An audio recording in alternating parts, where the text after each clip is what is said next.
This is pretty nuts. Good morning, доброе утро, buenos dias. About to hit another Cars and Coffee with urban auto enthusiasts. See you there. Hi view, hi New York.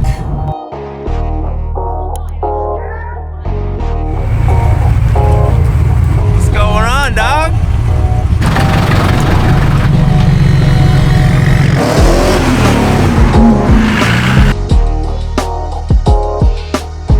I need coffee. Can I please get a large hot coffee with a shot of espresso in there? Hey y'all, welcome to my show. It's called Car People Looking at Cars Outside of Cars. Let's check out the lineup. Very clean C4S, gorgeous car. There's that GR Corolla, got a WRX here, ZL1 Camaro. See this right here, the Tours on Tarmac? That's done by Brett at the Custom Shop in Astoria, Queens. He sets all those up. Brett's a great human. M2 here, posted. Look at this, a Grand Marquis. Thing sounded sick pulling up. Mag wheels, love it. Of course, classic 911. This is Rich the Barber's. Tito's car there. This gentleman's turbo. Sebastian's 930. My baby. Wilson's Turbo S, fantastic rocket, 370Z or 350. Another M2, Evo, E39 M5, classic. Boxster, classic. Another E39, love to see it. This is clean, love these wheels. Of course, this E-chassis. Future car guy. Look at that, E90 M3, beautiful. I always wanted one of these. This is a legend car, Mark IV Supra. This is Chris DaCosta's boy. My girl Safari here, 944. Got another E28. Great condition. Nice, there you go. 5-speed manual, sports seats, the baby seat. Defender. Oh wait, excuse me, only one Defender. This is the G-Wagon. I forgot. Got this classic Mustang. I also always wanted one of these. I want to say it's a 190, but it's probably a 300. 300, exactly.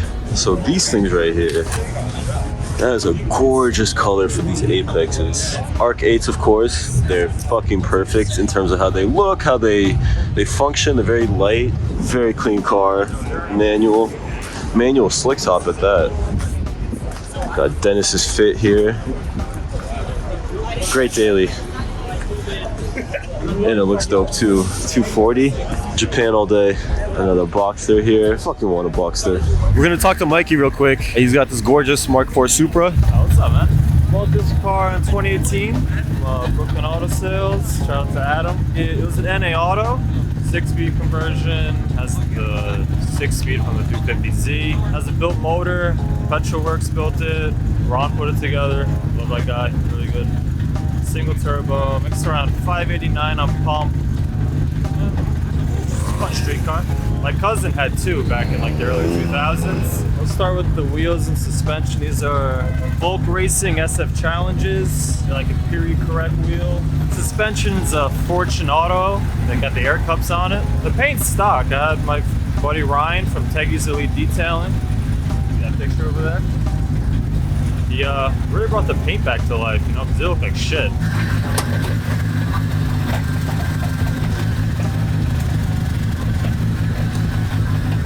I see that blow up.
Madman. Look at this rig. Oh, jeez. This is is Big Shirley in the house. I like the wheels. I want those on the 4Runner. The yellow fucking headlights. This is a 4.8? 4.8, naturally aspirated, ceramic coating, paint protection. I got these laminated, the Euro white full bar with the 4 lights. I did a tune on the engine. Got the calipers painted yellow, Euro white lift 2.5, the PCCM Porsche radio upgraded, Euro white stick shifter, tag powers, stopwatch. You get the tags for both cars? Yeah. Is that something you could buy brand new? They have them used, bro. They cost like $100. Oh shit. Unless you get the Monaco cost like 6-9 grand. That's about it. But you get nice tags for $200. It's a nice daily rig. Yeah, it is, man. Got ceramic tints, front, all over. Got this that clean coat, New Jersey. Yeah. Dude, great drive to go wash your car. Yeah. $50. Beautiful place, man. Tell Andrew, man. Andrew's a really good guy. I did everything at his shop. Oh shit, he made it. I didn't fall asleep, but oversleep this time. Mr. Wheels of NYC, how you doing? We're gonna check out Dame's Grand Marquis here. Tell me about it. What spawned the idea to get this Grand Marquis? Got the car back in August. I wanted a four-door car, big, heavy, American muscle, right? It's a V8. My dad, he had Cadillacs as a kid growing up, so I was always interested in big V8s. I was searching for a new car. My other car got totaled. Got this car in New Jersey, Hackensack, New Jersey. Came from Alabama, 4.6 V8, super reliable, it's a lot of fun, big car, it's a living room on wheels, if you will. We got a straight pipe, a rally wheels, lovely blue, if you will. We got a Marty tune on it, some ADTR things on there. I got a, RPM gauge and stuff like that. Just got it on there yesterday, actually. Maybe do a transmission swap one day, go manual. Would you ever supercharge it? The turbo? That's the thing. Through ADTR, they have a supercharger kit, blower kit. Thinking about it, I can get up to almost 450 horsepower with this engine. I'm taking my time though, because that's a lot of power, and you gotta know your car. And it was crazy that I got the car for $3 grand. And the supercharger kit is $7. Damn. So it's like, I don't know, I want to go that route. It's hard to justify that. Yeah, it is. Because I feel like even if you try to piece it together yourself, it's probably still going to cost you an arm and a leg. Exactly. Next thing I'm going to do is get sway bars, just to see how that actually handles a little bit better on the turns. Yeah. Especially at going high speeds. And from there, I'm going to just chill. You ever consider a P71? Thought about it. I like those Crown Vics. Police packages, they have a lot more power out the gate. Pretty much the same car. I don't have any rebuttals really against it. It's just that this one was available to me, and then when I got it, this was the best condition one that I could find for that price. Man, the bench seating and everything. Because I remember these. It was like around the time I moved to America. I remember some people that had, Grand Marquis, they had Lincoln Town cars, Crown Vics. Ford Tauruses even back in the day, and like Mercury Sables, they all had the 6-passenger seating. That's it, man. That's it. Now, originally, what I really wanted was the Murata, the Mercury Murata, Panther platform car. That's the top tier, 5.0 Coyote engine. That's what I wanted, and I found one in Jersey, but he wanted $8 grand for it, 212,000 miles. I said no. And also, that car had 2 accidents on it, so I'm just like.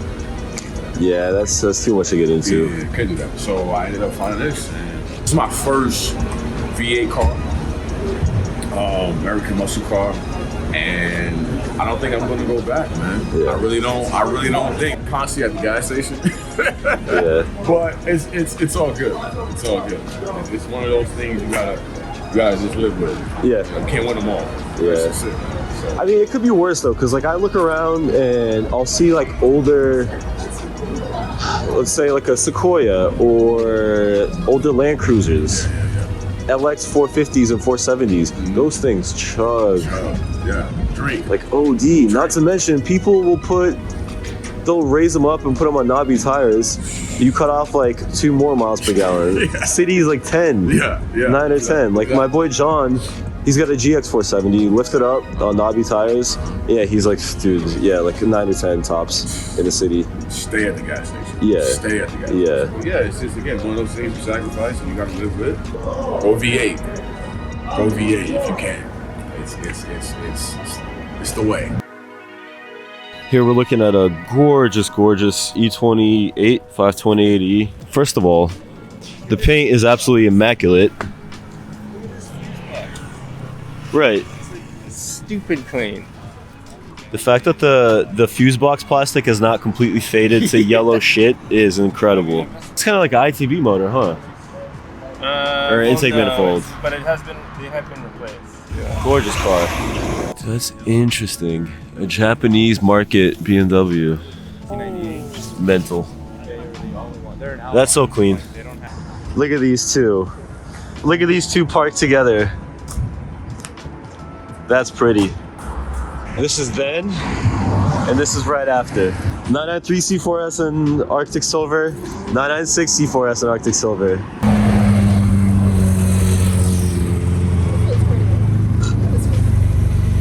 We just left Urban Auto Enthusiasts, Cars and Coffee over at We Bagel. And now we pulled up to Abushi. Abushi. Abushi is a premier tuner for all the high-end cars, such as your turbos, McLarens, Lambos, Ferraris. They're a Bravest account holder. Oh shit. They got every Awesome turnout, man. We got like 300 Porsches out here, and these exotics, crazy.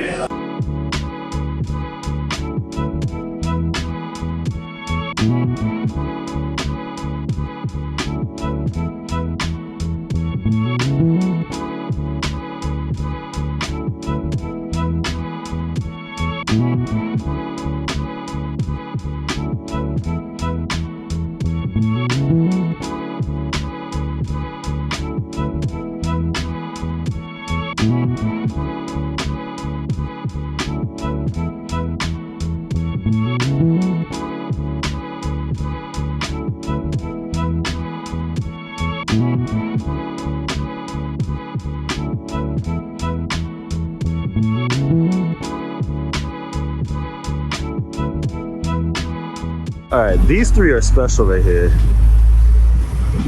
First of all, 997 GT3, fire.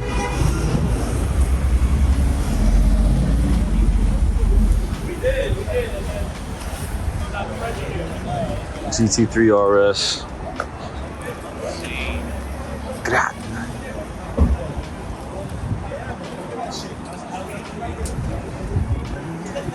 Fucking GT2.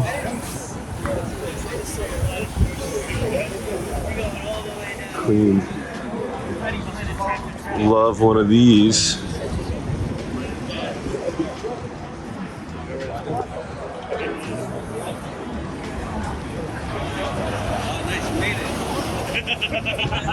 I don't have to drive so far.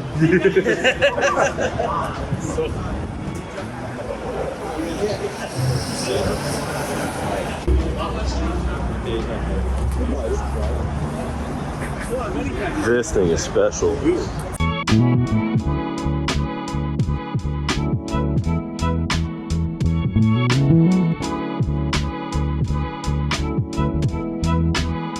case anyone ever wanted to see what the inside of the Rolls emblem looks like, there's the whole mechanism.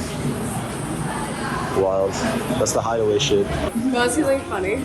Yes. Look how fucking tall this car is compared to me. Oh, babe, it's a perfect fit for you.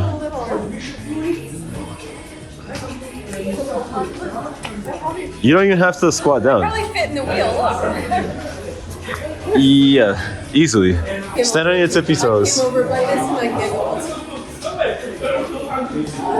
What's hiding here? I like how broken it is. Hey, there he is. How are you? Good to see you, man. This dapper man. Thank you, thank you. How are you? Yeah. Good. Brought the car out? Oh yeah, of course.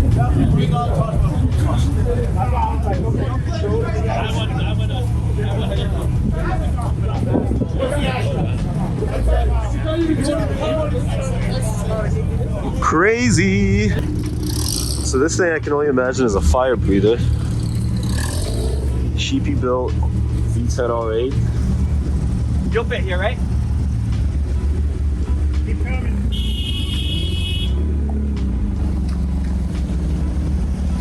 Yeah, this thing definitely breathes fire. That's the dead giveaway right there. This is Roscoe. This is one of the owners of Abushi. What's going on, guys? And we're gonna talk about his gorgeous turbo over here. So tell me all about it, because this thing is fucking beautiful.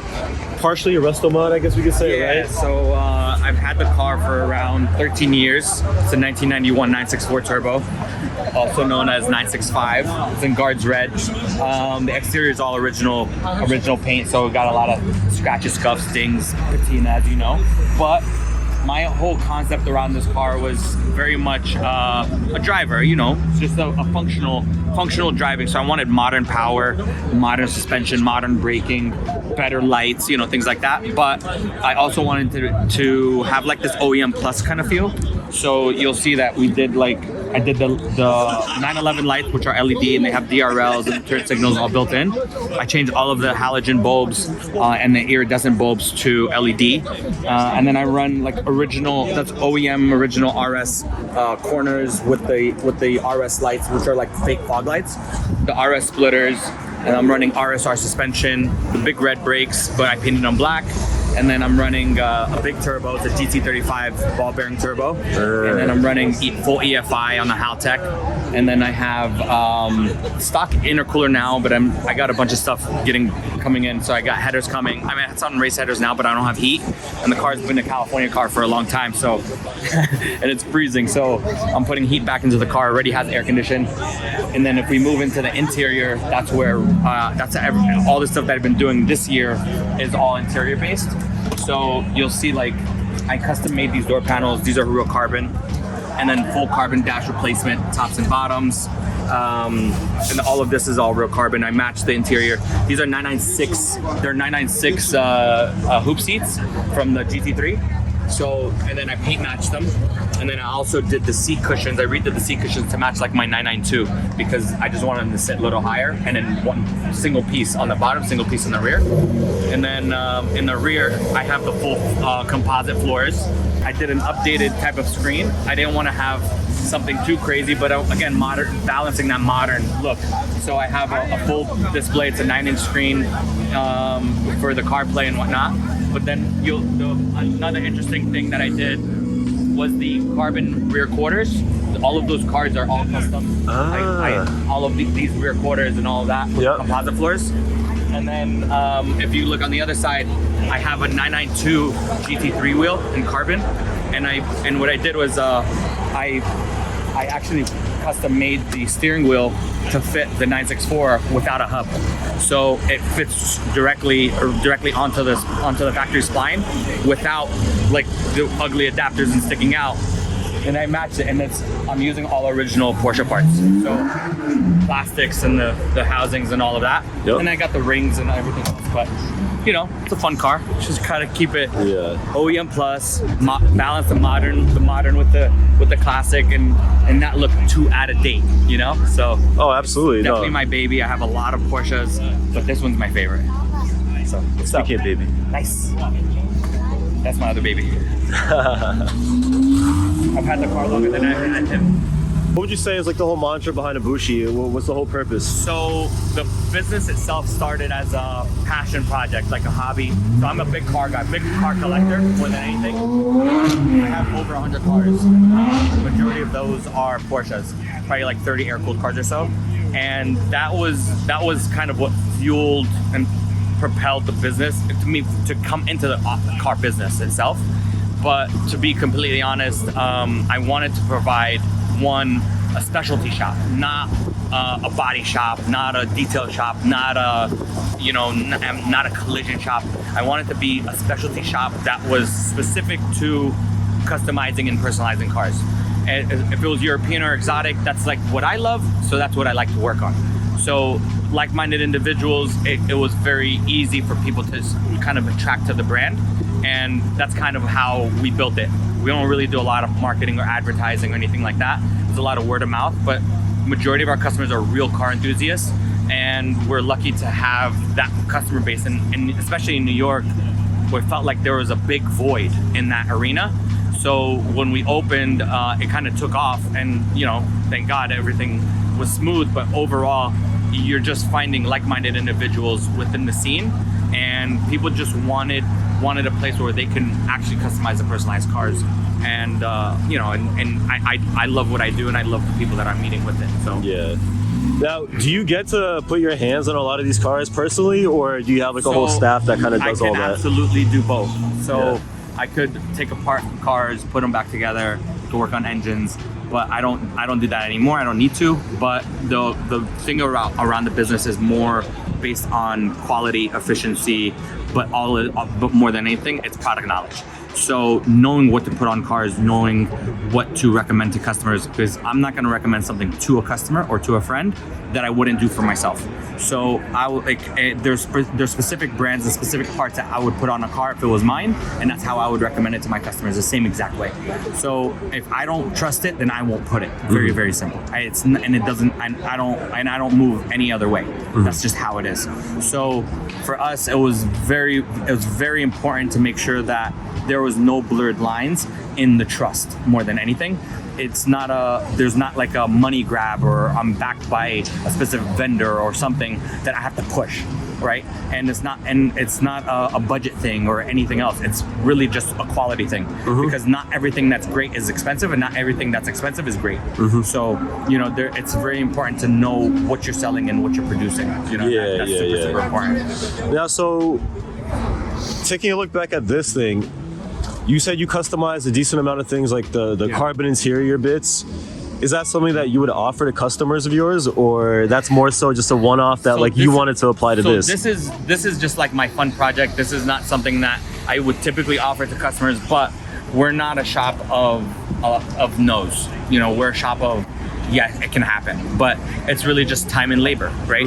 So if somebody really wants something done, we can get it done. And it's just, at the end of the day, it's just time and labor. It's nothing else around it. Yeah. So in this particular thing, this is what I like personally. So I put it on my car.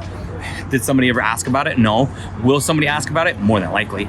But we haven't got to that point yet. Yeah. So.